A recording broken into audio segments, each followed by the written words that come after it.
Good evening. இன்றைக்கி நம்ம 10th public எக்ஸாமில் சயின்ஸ் கொஸ்டினோட 1 மார்க் கொஸ்டின் பார்க்க போகிறோம்.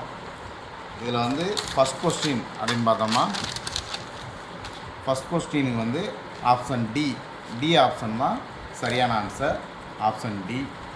ரெண்டாவது கொஸ்டின் பார்த்தீங்கன்னா ஆப்ஷன் சி தான் சரியான ஆன்சர், நேர்குறி அல்லது எதிர்குறி, either positive or negative. Option C சரியான ஆன்சர்.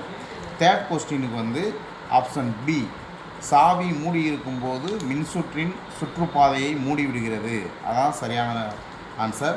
க்ளோசிங் த சுவிட்ச் கம்ப்ளீட்ஸ் த சர்க்கியூட், அதான் ஆப்ஷன் பி தான் சரியான ஆன்சர்.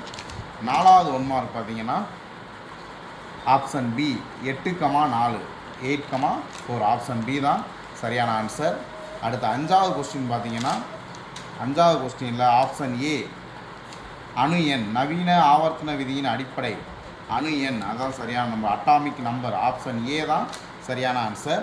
அடுத்து 6வது கொஸ்டின் பார்த்தீங்கன்னா ஆப்ஷன் பியில் 11 கிராம்ன்றது சரியான ஆன்சர் 6வது கொஸ்டினுக்கு.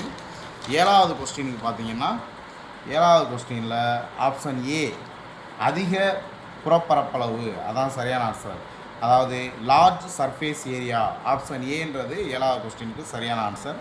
8வது கொஸ்டின் பார்த்தீங்கன்னா ஆப்ஷன் ஏ C3H8 மற்றும் C4H10, அதான் ஆப்ஷன் ஏ தான் சரியான ஆன்சர். அடுத்து 9வது கொஸ்டின் பார்த்தீங்கன்னா உள்நோக்கிய சைலம் என்பது எதன் சிறப்பு பண்பாகும், அது வந்து தண்டு, ஸ்டீம், ஆப்ஷன் பி அதான் சரியான ஆன்சர். 9வது கொஸ்டினுக்கு ஆப்ஷன் பின்றது சரியான ஆன்சர். அடுத்து 10வது கொஸ்டின் பார்த்தீங்கன்னா ஆப்ஷன் பி தான் சரியான ஆன்சர், அதாவது அன்யூப்ளாய்டி, அதான் சரியான ஆன்சர், அன்யூப்ளாய்டி, ஆப்ஷன் பி. 10வது கொஸ்டினுக்கு ஆப்ஷன் பி. 11வது கொஸ்டினுக்கு பார்த்தீங்கன்னா அளவுக்கு மிஞ்சிய மது பழக்கத்தினால் உருவாவது என்ன அப்படின்னு பார்த்தீங்கன்னா கல்லீரல் சிதைவு, ஆப்ஷன் பி கல்லீரல் சிதைவு, இதுதான் சரியான ஆன்சர். அடுத்து 12வது கொஸ்டினுக்கு பார்த்தீங்கன்னா நிரலாக்கத்தை தொகுக்க பயன்படுவது எது, அதுக்கு ஆப்ஷன் பி தான் சரியான ஆன்சர், ஸ்கிரிப்ட் எடிட்டர் அப்படின்றது தான் சரியான ஆன்சர், ஆப்ஷன் பின்றது சரியான ஆன்சர். Okay, thank you.